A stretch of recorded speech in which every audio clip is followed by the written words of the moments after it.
नमस्कार दोस्तों। तो आज हम बात करेंगे एनडीपीएस एक्ट की धारा 43। एनडीपीएस एक्ट यानी narcotics drugs and psychotropic substances act. इस एक्ट के तहत की गई कार्रवाई में एक छोटी सी भी प्रक्रियात्मक गलती या प्रोसीजरल मिस्टेक पूरे मामले को कोर्ट में खत्म कर सकती है। अक्सर पुलिस और जांच अधिकारियों के सामने सबसे बड़ा भ्रम तब पैदा होता है जब उन्हें किसी चलती गाड़ी या सार्वजनिक स्थान पर ड्रग्स होने की सूचना मिलती है। अब उनको कंफ्यूजन ये रहती है कि क्या वहां धारा 42 सेक्शन 42 लागू होगी या धारा 43। तो आज के इस वीडियो में हम एनडीपीएस एक्ट की धारा 43 को बहुत सरल भाषा में समझेंगे और जानेंगे सुप्रीम कोर्ट के वो लैंडमार्क जजमेंट जिन्होंने इस धारा के मायने पूरी तरह बदल दिए हैं।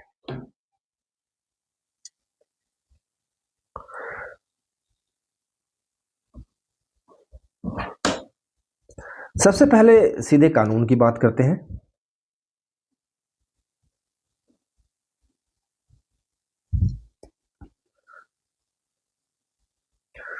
तो एनडीपीएस एक्ट की धारा 43 अधिकृत अधिकारियों को यह शक्ति देती है कि वे किसी भी सार्वजनिक स्थान पर this is important, public place, किसी भी सार्वजनिक स्थान पर या परागमन यानी कि इन ट्रांजिट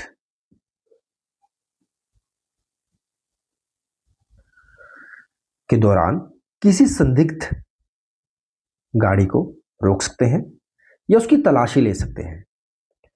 और तलाशी लेने के बाद अगर उन्हें वहां पे कोई नशीला पदार्थ मिलता है तो उसे जब्त कर सकते हैं, उसे सीज कर सकते हैं और आरोपी जिसकी पोजेशन से उन्हें वो नशीला पदार्थ मिला है उसे गिरफ्तार कर सकते हैं। अब समझते हैं कि इस कानून के मुताबिक पब्लिक प्लेस का क्या मतलब है।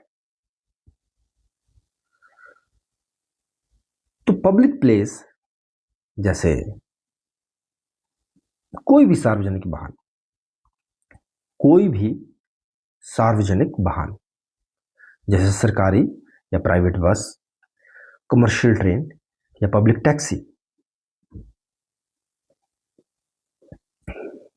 दूसरा, होटल, दुकानें या कोई भी ऐसी जगह जहां जनता की सामान्य पहुंच होती है, which is accessible to public.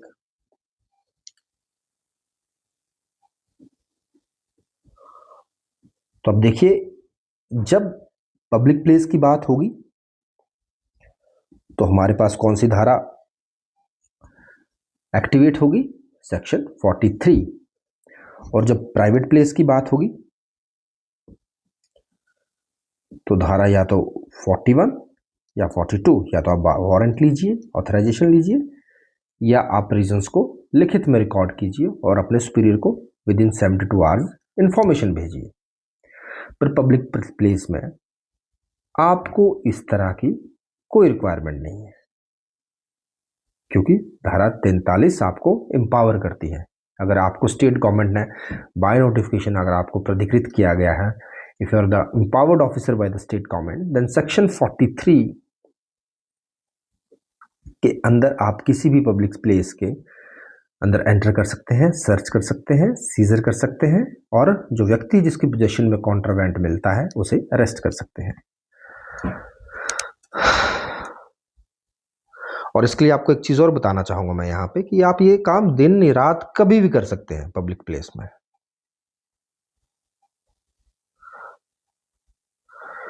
तो अब सवाल ये भी उठता है कि धारा 42 और धारा 43 में अंतर क्या है?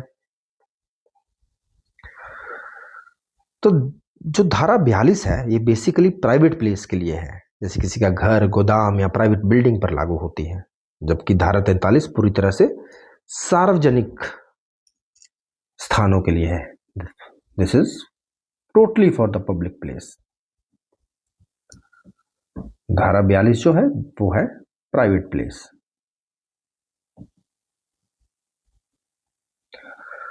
अब धारा 42 का एक रिक्वायरमेंट है, क्या है कि धारा 42 के तहत कार्यवाही करने से पहले मिली गई गुप्त सूचना को लिखित रूप से दर्ज करना है, राइटिंग में लेना है उसको, और फिर उसे 72 आवर्स के अंदर, 72 घंटे के अंदर अपने सीनियर ऑफिसर को भेजना बड़ा जरूरी है। ये प्रक्रिया का एक पहलू है धारा 42 के अंदर, और अगर ये पहलू जांच एजेंसी फॉलो नहीं करेगी तो पूरा ट्रायल जो है वो फेल हो जाएगा। अब दूसरी बात यह है कि अगर धारा 42 में समय की भी पाबंदी है, अगर रात के समय घर में घुसना है किसी के, तो हमारे पास स्ट्रॉन्ग रीजंस होने चाहिए कि भाई मैं सुबह क्यों नहीं कर सका।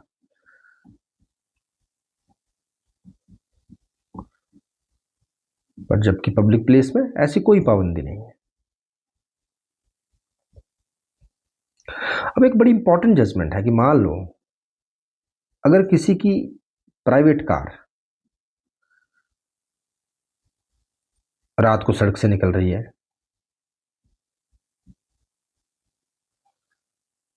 तो ये पब्लिक प्लेस माना जाएगा या प्राइवेट प्लेस?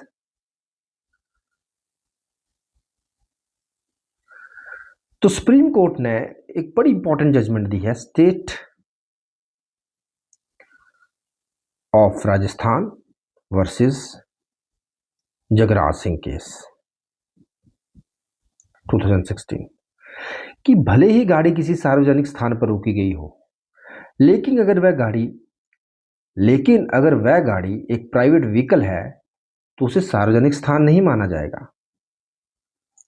तो ये गाड़ी एक प्राइवेट प्लेस की तरह ही मानी जाएगी, और यहां पे सेक्शन 42 की जो प्रक्रिया है वो लागू होगी कि उसको स्ट्रॉन्ग रीजंस लिखना कि क्यों रोका जा रहा है उसे, और फिर उसको सर्च करना है। तो वो इन्फॉर्मेशन जो है रोकने की, वो अपने सीनियर ऑफिसर को, या हम ऐसे एक गाड़ी को रोकने वाले हैं, हमें ऐसे एक इन्फॉर्मेशन मिली है, वो विद इन 72 आवर जो है वो सीनियर ऑफिसर्स को कन्वे करना है।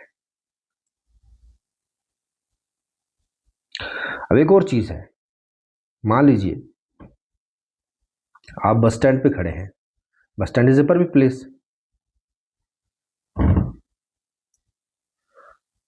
और यहां पे आपको एक व्यक्ति मिलता है